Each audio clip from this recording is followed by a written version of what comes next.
From the Cronkite studios in downtown Phoenix, this is Cronkite News.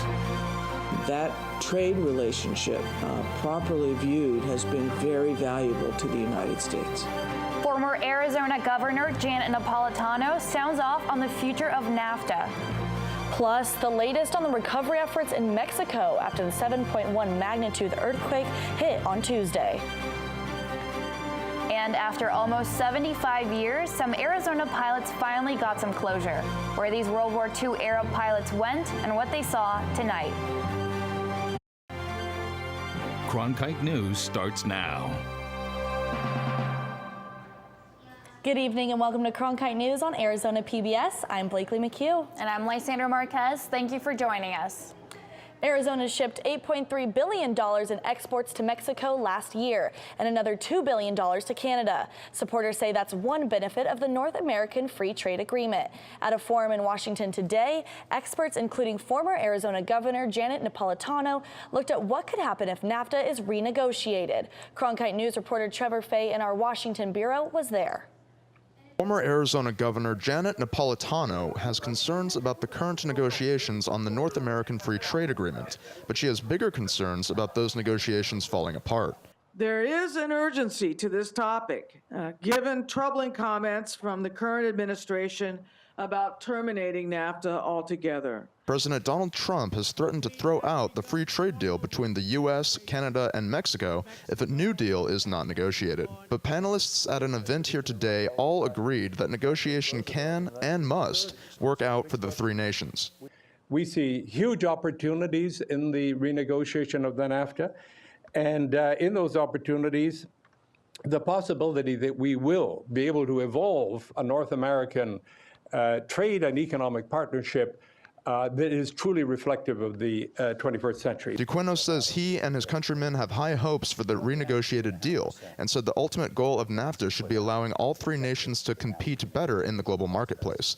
Former Mexican ambassador to the U.S., Arturo Shakurin, agreed that negotiation is the best option, but he is more skeptical about the avenue to get there. I do believe that you never let a good crisis go to waste, and the crisis that was opened by Trump throwing the TPP out the window, which would have modernized and upgraded NAFTA through the back door without actually having to open Pandora's box and renegotiate NAFTA. Napolitano stressed that NAFTA has been very valuable to the U.S., and she said the alternative is not an attractive one. The growth in trade has meant growth in jobs in the United States during the pendency of NAFTA. So to lose NAFTA would be to lose, that economic benefit. In Washington, Trevor Fay, Cronkite News. Arizona Superintendent Diane Douglas announced her support of a state lawsuit over university tuition. Douglas said in his statement that the university system has strayed from the Arizona Constitution when it comes to rising tuition costs. The lawsuit also claims that the Education Board's decision to offer in-state tuition to DACA recipients is an illegal use of public funds. Cronkite News sat down with ASU President Michael Crow to talk about how he plans to protect students who are DACA recipients. He says ASU is doing everything it can to help them be successful. Another plan is to raise money to help them pay their legal fees so that they can be recertified if their certification comes up before Congress takes action. We've done that already. Those dollars are available. Another thing is to work on contingency planning to be able to help them with various tuition models, whatever the court ultimately decides our tuition needs to be. We'll obviously be following the law, and we'll be, like for any other student, we'll be looking for financial aid to help those students to be successful. At least 273 people have died, with another 2,000 people injured after the 7.1 magnitude earthquake that destroyed parts of Mexico City. Search and rescue missions are underway, and rescue dogs are being used to search for survivors in the rubble. A U.S. search and rescue team arrived in Mexico City this morning to join the recovery effort. The team was announced by Secretary of State Rex Tillerson on Wednesday. The President did speak to President Peña Nieto earlier today. He expressed his own deep concerns about the situation, also indicated, though, his immediate deployment of assistance to Mexico City of search and rescue expertise. To find out more updates on the earthquake recovery effort, visit cronkitenews.azpbs.org. President Trump is once again targeting North Korea, this time with an executive order. Today I'm announcing a new executive order I just signed that significantly expands our authorities to target individuals, companies, financial institutions that finance and facilitate trade with North Korea. The executive order would enable the U.S. to sanction individual companies and institutions that finance trade with North Korea. This move comes just days after the president threatened to totally destroy the nuclear power. Africa, Syria, Turkey, and Iraq. Each country has its own language and culture, and students from those countries are all learning English at Central High School. Cronkite News reporter Monica Sampson shows us how this English learning classroom works. Inside Phoenix Central High School is a class that's not so ordinary. That's because Miss Seraphin's English as a Second Language class is filled with refugee students from around the world. Students like Fula El Mubarki. I'm from Iraq, but I grew up in Syria. Fula says her favorite part of being in America is learning. But her teacher says sometimes when she thinks about what she went through to get to America, she can have a hard time focusing in class. It's a dangerous place for me to live over there, and I can't even go outside because of the war. Ms. Seraphin says she's aware of the emotional toll surviving in war-torn countries can take on her students. It takes a long time. It takes a long time, so it's a very emotional experience, and I feel honored to be a part of her life. In ESL classrooms like this one, students use tools like dictionaries in order to help them understand how to say their name and their address in English. This week's lesson? Let's take out America the Beautiful first. We'll go over our poem. Okay. Learning America the Beautiful. And there's one person Fula wishes she could teach it to. I just wish just one wish, like that's my older brother to come here. If my dad dream he couldn't make it, I just hope my brother he can make it and come here.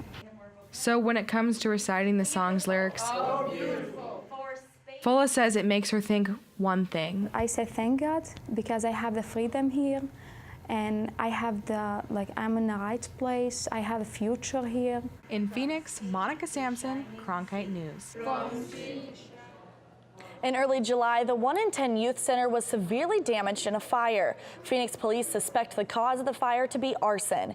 Thanks to community donations, 1 in 10 has opened a new facility in downtown Phoenix. Attendees at 1 in 10's unveiling of their new LGBTQ Youth Center celebrated yesterday, but many still couldn't shake the memory of losing their original home. The new center is 50% larger and is right off of the light rail. It features a kitchen, music room, and gaming center. However, many 1 in 10 youth and staff still hold on to the memories made in the original center. I was sad, heartbroken, because a lot of my memories are in that center, and it felt like they were all taken away, and so I was heartbroken for a while, but now I'm happy that we got this new space, a new center, and it's amazing. You lost your home. I had stuff in there that I cannot replace, and I'm just happy that now we have a chance to rebuild, and that the community stood up and was like, okay, we're helping. We want these young people who have overcome these great barriers. They're resilient. We want them to be successful. So this center is important for the future of this community. Many World War II veterans have never had the chance to visit the memorial honoring them in the nation's capital. However, a few Arizona veterans received the opportunity to change that. Let's turn to Bailey Vogt from our Cronkite Bureau in Washington, D.C. for the story. Almost 75 years after the end of World War II, Arizona resident Arlie Matthews looked upon his memorial in Washington for the first time. I don't know. I can't express my feelings. It's good to see they remember us. Matthews was joined by more than 20 World War II veterans from Arizona on an honor flight to Washington. Like Matthews, many of them were experiencing the World War II memorial for the first time, including Pat Carbine from Scottsdale. Well, this was my first time, and I thought it was a wonderful experience. I'm glad we came, yes. And my son came with me, which made it extra special. The trip was provided by Honor Flight Arizona, which honors veterans with a trip to see Washington, D.C. Karen Friddle, a coordinator of the trip, was excited that this group was made up entirely of World War II veterans. As everyone knows, we're running out of our World War II veterans, so it's a really special thing when we can bring a whole plane of World War II veterans with us. Carbine said that the memorial gave her a great reflective experience on serving her country in the past and possibly present. At the time, I was young, and I was glad to do it. I might even do it again, except I'm not young anymore. From Washington, Bailey Vogt, Cronkite News. Thousands of Arizonans come down with valley fever every year. But relief could soon be in sight. Coming up on Cronkite News, how the University of Arizona is using a multi-million-dollar grant to create a vaccine. And some Native American tribes are dabbling in the cannabis industry. How and why this could help their communities. Next. When a story comes in the morning, we're out the door as fast as we can go. But it's also great to spend more time in communities and produce projects. From the borderlands to the cities, the reservations, and even the state capitol, we want to get to the heart of the matter. When the lights come on in the studio, we know our hard work is about to pay off. We love what we do here at Cronkite News. We're proud to tell the stories of our state. Now more than ever, it's important to have a trusted news source, and that's Cronkite News.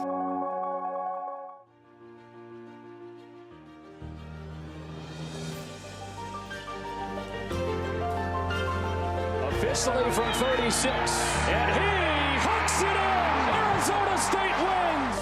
Heaving one deep, and it is caught! Jalen Strong! Do you believe it?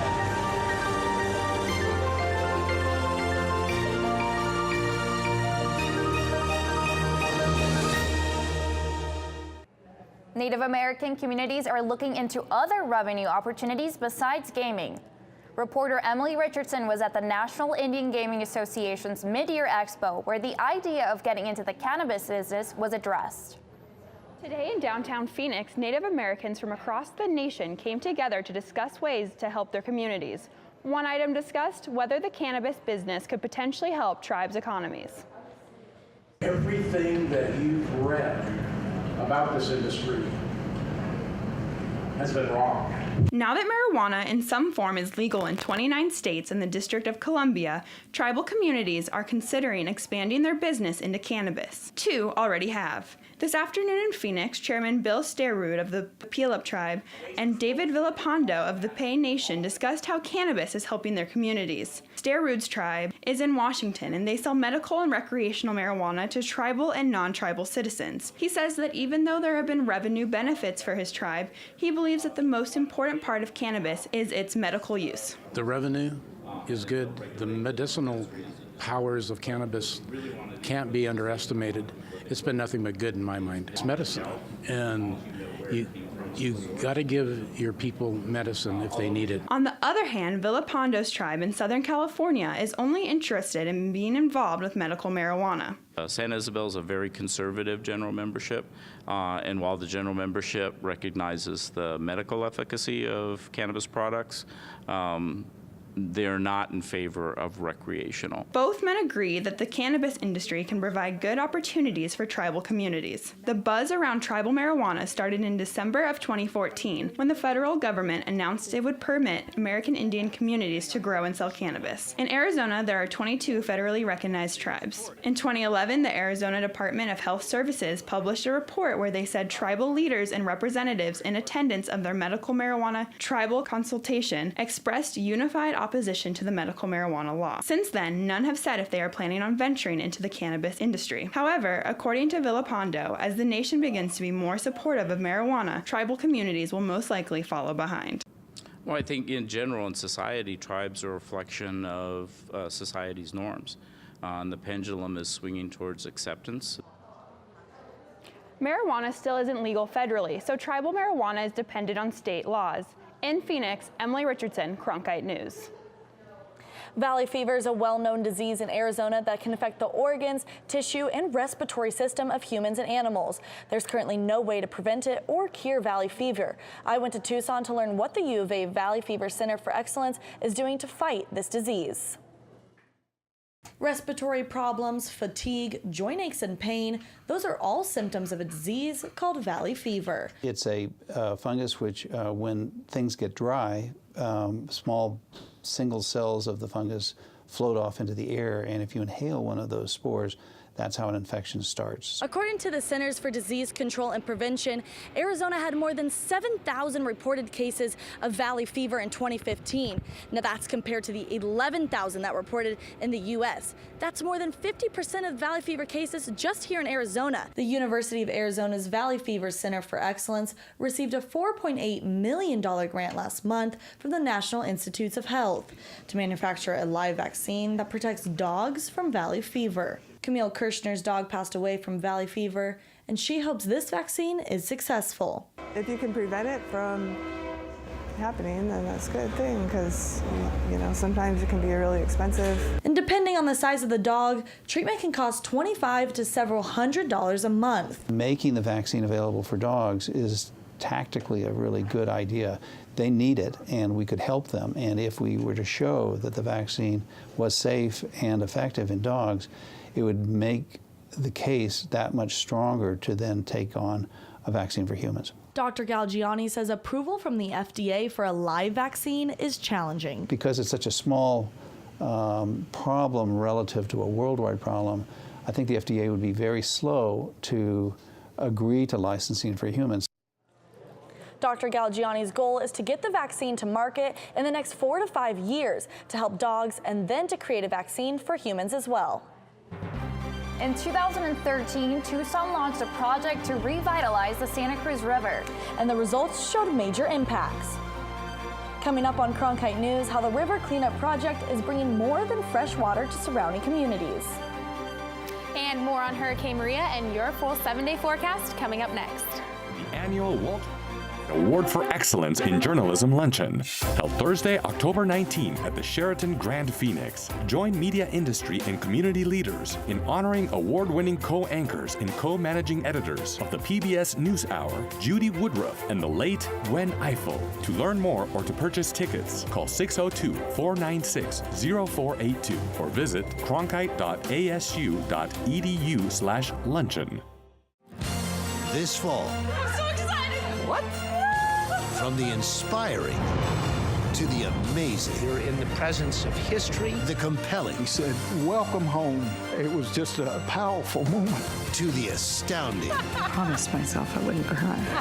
And from the breathtaking. This is real. A journey to Mars. To the electrifying. We're going to change the world.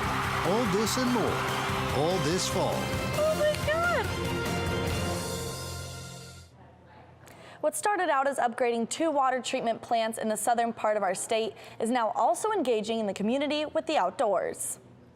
Cronkite News reporter Courtney Malley went to Tucson to get a first-hand look at how they've done it. Courtney? The Living River Project is an annual water quality report put together by the Sonoran Institute. However, this annual report has done more than just bring new plants and new fish to the area. I went down to Tucson to see the difference a few years can make.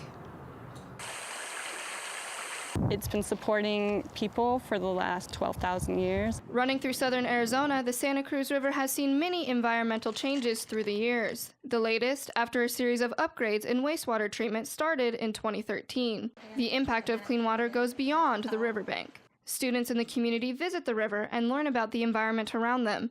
Those visits turning into colorful art projects. Maria Jenis, a biology teacher at Tucson High, takes her class on field trips to the Santa Cruz River. It's a really wonderful project because water is so much a part of biology. And so it allows me to begin the year talking about the importance of water and weave it through everything that we do and then actually go and see a living river. I think the students surprise themselves. Civil engineer Evan Camfield has been with this project since its inception. The treatment plants were the biggest infrastructure projects that Pima County had ever done, $660 million. The living river was a way to tell the story of, so what was the effect on the ecosystem and the benefits to the community. We're not the only ones who have turned, a liability to an amenity. And although there have been many improvements in the terms of water quality, there are residents in the area that say even more needs to be done. I have noticed that the odors from this particular area have been worse than normal. I think a lot more muddy days than clear lately. And while more improvements are always welcome, Claire Zugmeyer, who's been tracking the progress of the Santa Cruz River for the last 5 years, says they're well on their way. The improvements have been really great for the environment, but also really good just for people recreating or living in the area prior to the upgrades. We're really tracking and communicating river health so people understand the value of this upgrade. The Santa Cruz is the reason we can call Tucson home.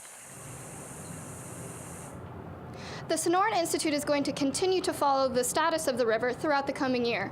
And you can see the art of the students on a link on the Pima County homepage. Courtney Malley in downtown Phoenix, Cronkite News. The first day of fall is tomorrow, and with it comes some cooler temperatures for the valley. Holly Bach is live in the Weather Center with your weekend forecast. And we will get back to those cool fall temperatures. However, Hurricane Maria is continuing to blow very strong as a Category 5 storm now. It's at wind speeds around 120 miles per hour, leaving people without food and power. However, back here in the state of Arizona, we saw a high today of 99 degrees, sunny skies, and humidity around 42%. Going into the state of Arizona, we can see temperatures Grand Canyon at 70 degrees, Show Low at 73, and Tucson a little bit warmer at 75 degrees. Now, our valley is pretty warm still right now. We have temperatures at 94 in Scottsdale, 95 in Chandler, and Maricopa at 99 degrees. Now, tomorrow is the first day of fall, and we are going to see these fall-like temperatures. So our high for tomorrow is 89 degrees, nice and warm. Going into the weekend, we are going to be in the 80s as well. However, going into the week, these temperatures are going to escalate back up. Thursday, we're going to be at 96 degrees. However, the lows here are in the 60s and 70s, so we will see those chilly and cool nights. I'm Holly Bach, live from the Weather Center. The Phoenix Suns are a hit on the basketball court. But now they're getting kids in the Phoenix community involved. Coming up on Cronkite News, how these basketball players are making a difference in the community next. I'm Bill Moyers. I've been around a long time and I've seen it all. So I can say with a certain authority that public affairs reporting is more important now than ever. It's absolutely crucial for journalism education to continue our legacy of protecting American democracy. Objectivity, fairness, holding the powerful accountable, finding the truth as well as we can. These are the hallmarks of ASU's Walter Cronkite School of Journalism and Mass Communication. Students here are transforming the news industry and honoring the integrity of the school's namesake, the Cronkite School at ASU, preparing the next generation for a stronger future of journalism.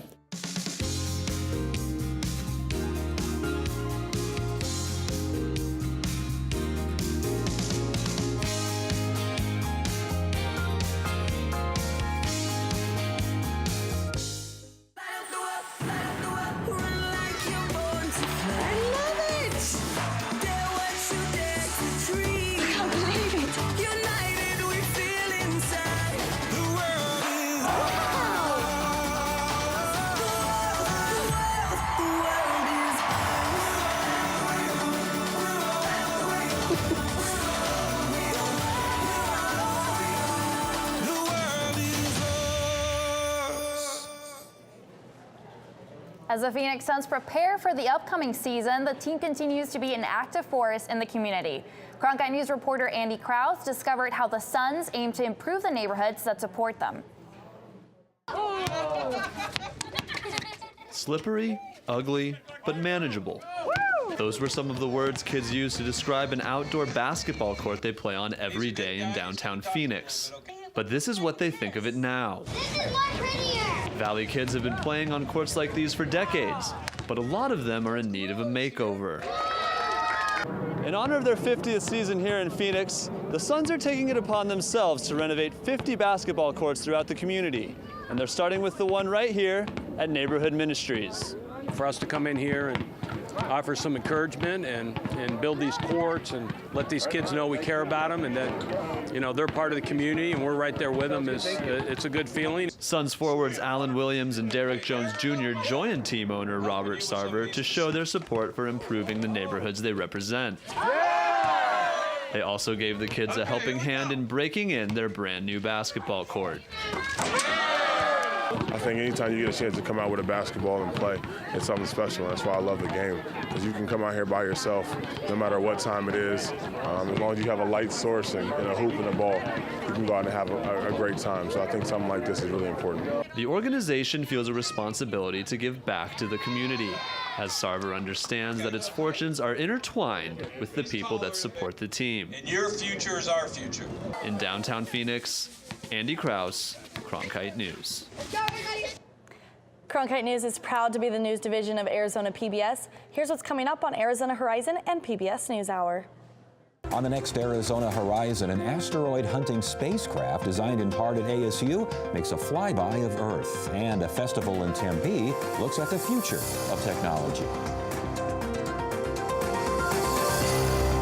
I'm Judy Woodruff. On the next NewsHour, I talk with Melinda Gates about the role of U.S. aid abroad. That's Thursday on the PBS NewsHour.